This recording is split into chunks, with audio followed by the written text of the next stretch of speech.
I pay homage to the Buddha. I pay homage to the Dhamma. I pay homage to the Sangha. Hello, and thank you for listening. So this isn't going to be a full-blown Dharma talk. I don't actually have enough time to do that currently. As a student at University of the West, I'm busy with finals right now, so I'm doing way too much writing to be able to do like a full-blown 30 to 40 minute talk. But I recognize that it's been a while since I've posted anything other than the guided meditations, and even that was a while ago. So I just wanted everyone to know that I'm doing well, and so is my wife, Christina, and we've both been too busy to sit down together at the same time and record another COVID Chronicles. But I did think I did want to take some time to just share some thoughts. You know, now that we realize that this social distancing quarantine is going to go on a little longer than we thought, and even as things are beginning to open up, they're opening up in very strange ways, and you know, there's a lot of debate on whether or not things should be opening to the extent that they are, and so on. But as things stand, we're more likely to continue distancing than not for the next few months. And so it did get me thinking about how we're filling our time. And not that I'm some exemplar or anything, but I do think that I have been paying attention more lately to what I do with my free time, given that in a couple weeks I'll have a lot more of it once I'm done with finals. And I'm planning on taking some time and doing a full retreat, not the way I had intended. There's a monastery that I like to go to for retreats. And one of the things I like about it is that the schedule allows for a lot of flexibility in the afternoons. You're able to structure your meditation how you want in the afternoon. That's what I like about it. But with things like this, you know, there's no staying anywhere other than your home. And that's not a bad thing, but it did get me thinking about retreating at home, and also just what we do with our spare time at home anyway, really.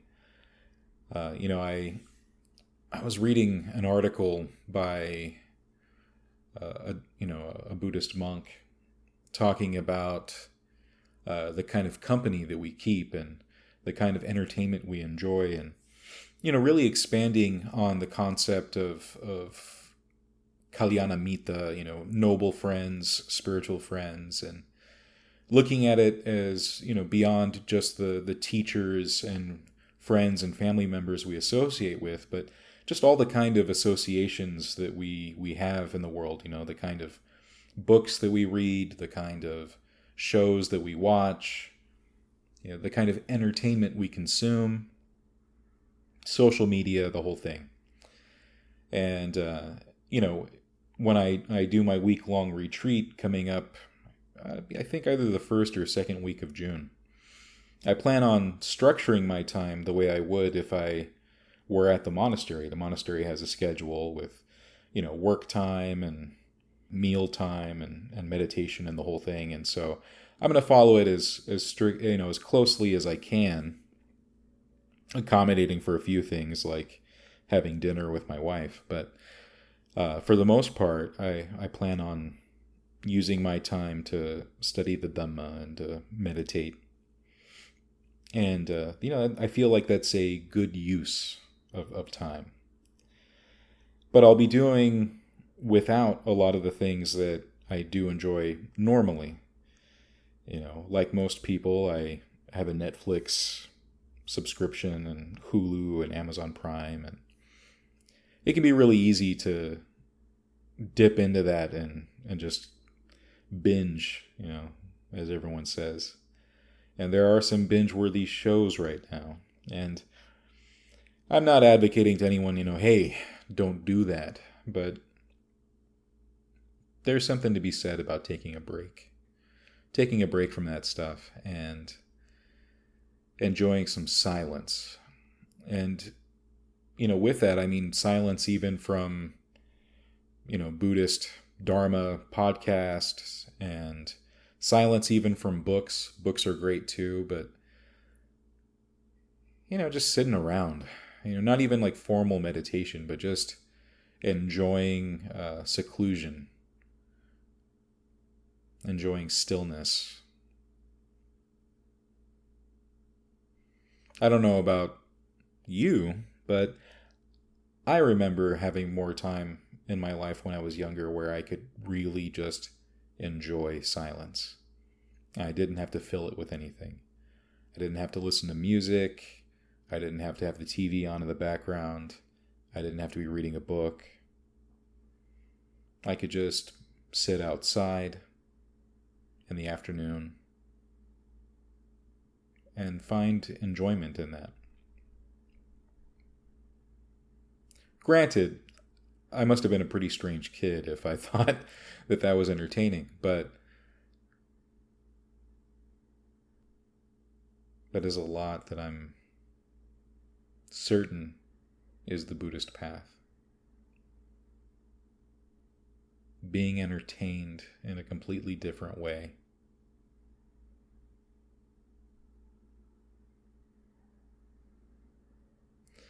That being said, I don't think I'm asking anyone to just stop watching whatever it is they're watching cold turkey, or stop reading whatever they're reading cold turkey. That would be silly. But making a little more time for silence, even if it's not formal meditation.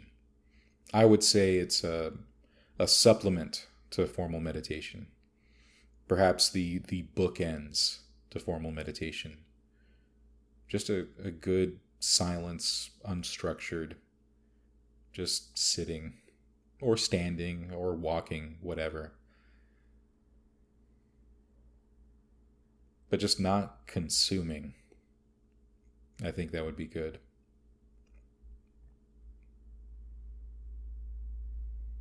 I think one of the reasons I started thinking about this is because lately, when I'm not staring at a computer screen for class time in Zoom, or staring at a computer screen to work on an essay, or some other kind of assignment, some other written assignment, I'm staring at my phone, which is another screen, and I'm on social media and seeing how people are doing on Facebook and Instagram, and checking the news on my, news apps.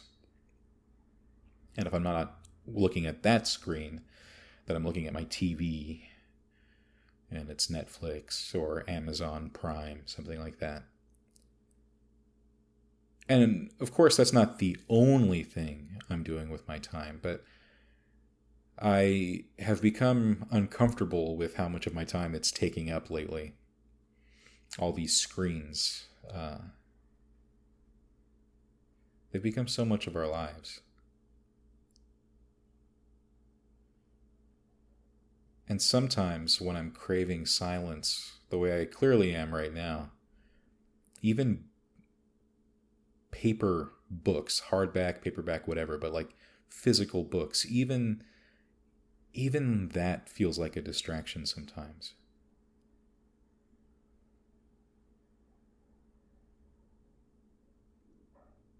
So I definitely think that there are times when retreat, something we actually crave. And I know that the way Buddhism is currently practiced, the way it's currently discussed, saying that you crave something, it's like a trigger word or a buzzword. But that's been another aspect of the path that's changed for me over time. Recognizing that, we don't do anything cold turkey, that over time, we go through a gradual process of changing what we crave and what we cling to. I used to think it was bad to crave or cling to meditation or silence or any other wholesome or skillful or good thought or action. but that's the path. I mean, that's what makes it a gradual one, is it's a slow process of changing what we find to be pleasant and happy, and always moving towards what is more skillful and what the Buddha called more blameless and more lasting, more stable.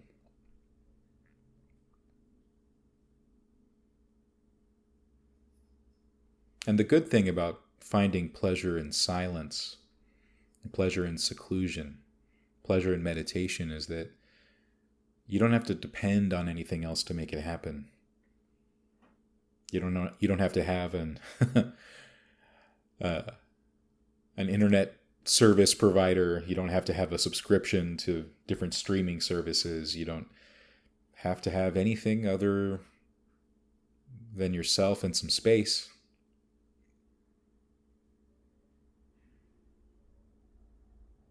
So I'm going to look forward to my retreat that I'm going to give myself.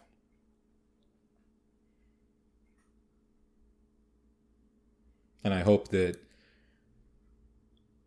those of you out there who are listening that have the ability to do that anytime soon, do something like that if you have the time. Even if it's just a day, I'm being ambitious by saying a week, but that's because I'll have it, and it's kind of a treat I'm giving myself after a whole semester of a lot of work and a lot of crazy conditions. I'm not actually a fan of having classes online, so that's been a whole other thing. But a day. One of the things I've liked about traditional Buddhism, the older kind of Buddhism, is that was part of the practice, that, every week you would take at least one day and be very diligent in practice.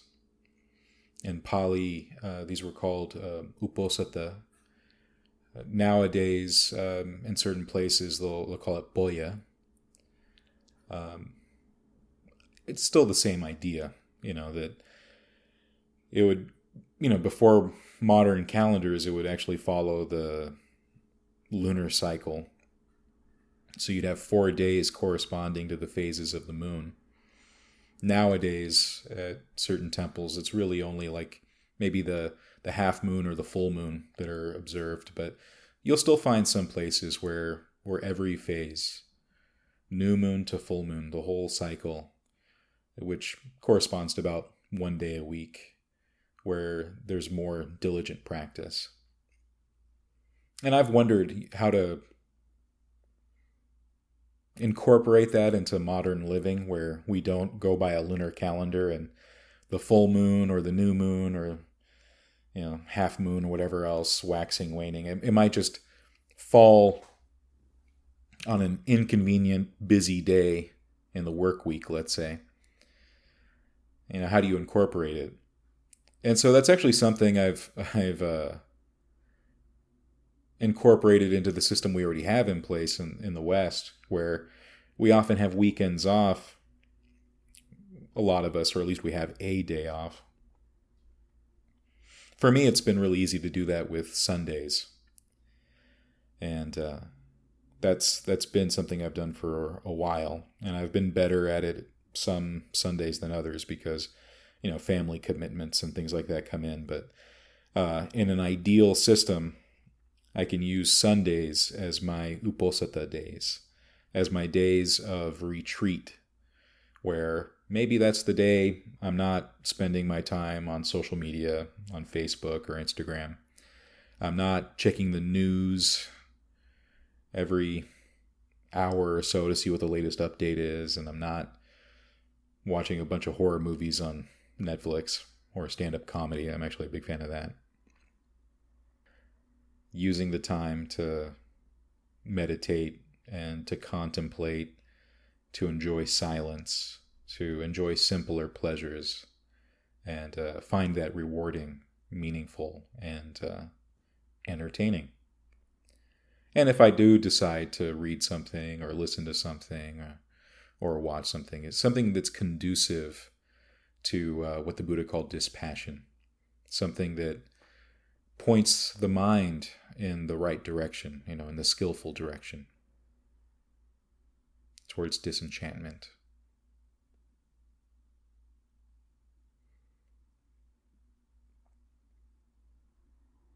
So I think we can all find some time to do that. And if not, we can start creating time for that. Even an hour, even half an hour, but even that, 5 minutes, something where we can disengage from all the things that we think are entertaining. And it really is okay to find that stuff entertaining. I don't know where I'd be without my stand-up comedy. I've got a bunch of favorites. If anyone ever asks me, I'll tell you who some of them are. So those are two things I've been thinking about. The way to cultivate this gradual path and to rethink what is, let's say, for lack of a better term, valuable entertainment. A good use of my time, let's say. One good use of my entertainment recently was watching a documentary on Fred Rogers, Mr. Rogers.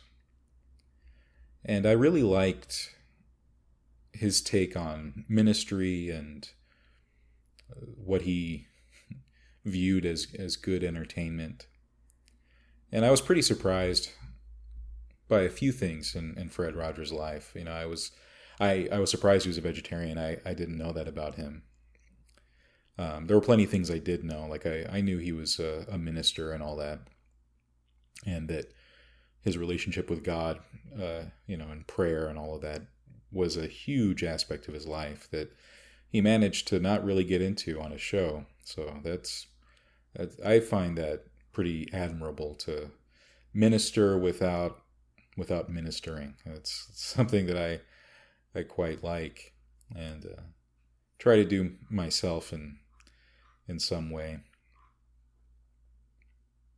But one thing I didn't know is that Mr. Rogers actually didn't watch TV very much, hardly at all. I mean, I'm sure he watched a few movies here and there. I mean, I'm sure there's even quotes of him saying as much, but the kind of consumption that a lot of people do, where they spend a few hours every day watching TV, he wasn't that kind of guy. But he recognized that people did watch TV, and if they were going to, they should watch something worth the time. Fred Rogers started making his neighborhood show for kids precisely because he didn't like what he saw in children's entertainment, the kind of shows that were out there at the time. Very loud and obnoxious and frenetic and rude. I can only imagine what he'd think about children's cartoons now. Some of them aren't even rightfully for kids. The kids just watch them anyway. But they're pretty crazy. Some of them I do enjoy, if I'm being honest, but there needs to be better options. So I've been thinking about that too, in terms of Facebook and Instagram. In this time of influencers, when everyone's trying to gain followers and trying to sell some kind of product and sell a lifestyle, and that's a whole other thing. I have thought about what it means to share Buddhism, to share the Dharma over social media, what that looks like exactly. So once I'm done with finals, I will have more free time to do something about it, I think. I do think that since we have these tools at our disposal and it's currently so hard to meet face-to-face, that I might expand my activities beyond making a podcast. And I might try to share more on Instagram, maybe even some stories and stuff of what I think is more wholesome content, so that at least when people decide to get on social media and start scrolling and start watching, myself included, we've got more wholesome content, let's say. Stuff that encourages us further into the Buddhist path, further into applying the Eightfold Path in our lives, and further establishing in us wholesome mental qualities. So if you do see me online a bit more, posting more, sharing more, maybe even creating like a Zoom weekly meditation or something like that,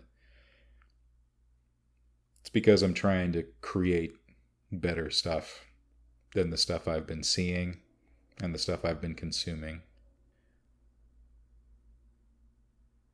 And I suppose that, on a personal level, I'd like to create more and consume less. In that regard, and I might be taking a page out of Fred Rogers' book, but I might also be taking a page out of some other Dharma teachers I've seen online, where these Dharma teachers post regularly, but they don't actually check comments and they're not scrolling through a lot of stuff because,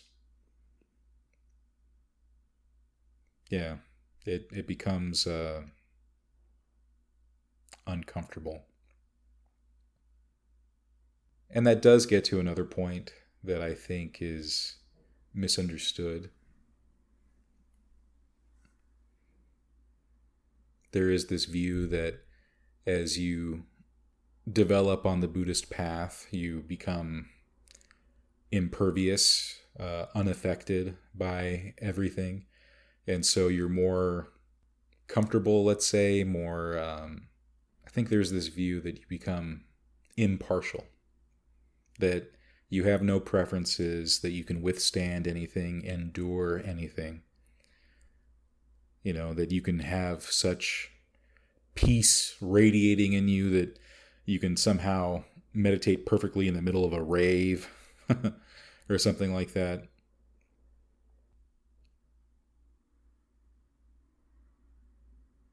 One example I've heard that I think is very accurate is that as you develop on the path, you find that that's actually the opposite. Not that you become sensitive, it's just that your priorities change and what you're willing to focus on and what you're willing to accommodate changes. So you have a dirty cloth and a clean cloth. Well, if a dirty cloth is already dirty, and you spill a little barbecue sauce on it, well, whatever, right?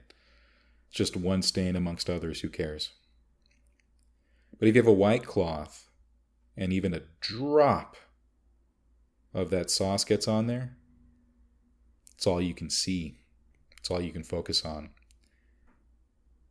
It's just this irritation every time you look at it.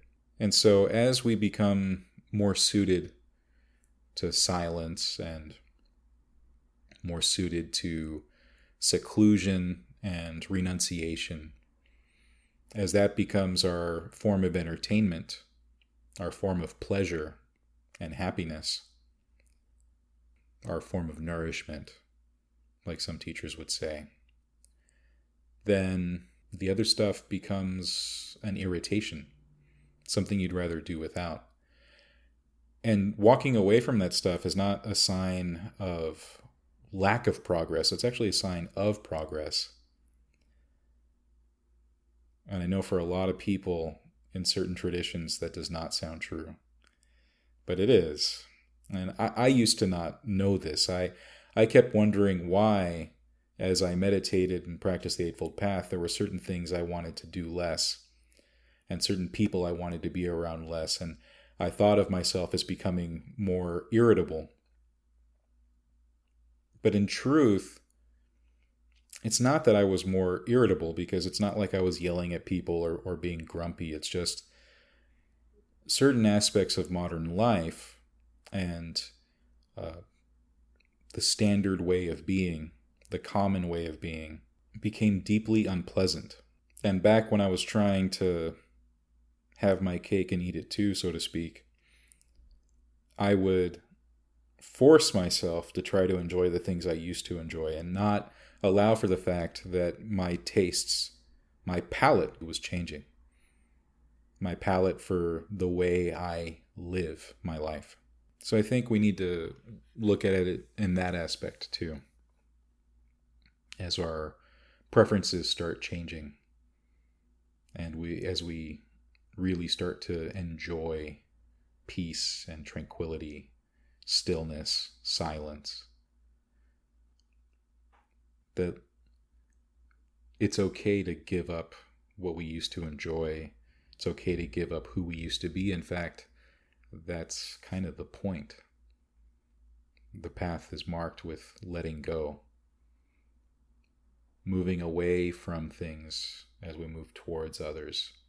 Moving away from stuff that's less important to what becomes more important to us.